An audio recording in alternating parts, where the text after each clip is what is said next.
తేదీ కాదమ్మా, భారతీయ సంప్రదాయం ప్రకారం తిథి గుర్తుపెట్టుకోవాలి. మీ నాన్నగారు పోయిన తిథి ఏది అంటే ఖచ్చితంగా ఇది పాల్గొన శుద్ధ త్రయోదశి, పాల్గొన బహుళ ద్వాదశి అని ఖచ్చితంగా చెప్పాలి. అది రాగానే చెయ్యాలి. ఆ తిథి నాడు ఆడ మొగ ఇద్దరూ నిలబడి ఊళ్ళో బ్రాహ్మణ్ణి పిలిచి కాళ్ళు గడిగి ఈ భోజనానికి సరిపడ ద్రవ్యాలు, కూరలు దుంపలు అవి ఇస్తారు. ఇచ్చేసి ఆయనకి స్వయం పాకం విస్తారు. పొత్తర్లు అంటారు కొన్ని చోట్ల.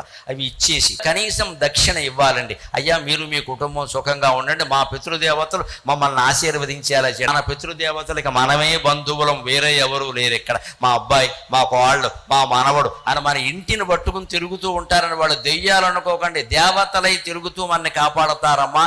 మన మీద ప్రేమ, మన మీద ప్రేమ. అటువంటి పితృదేవతలకు మనం ఊరికే దోషం నీళ్లు వదిలిపెట్టి ఒక్క పిండం పెట్టలేమా? అది కూడా భారమా? అన్ని కులాల వాళ్ళు ఖచ్చితంగా స్వయం పాకం ఇవ్వాలి. అలా చేస్తే బోళ్ళు పుణ్యం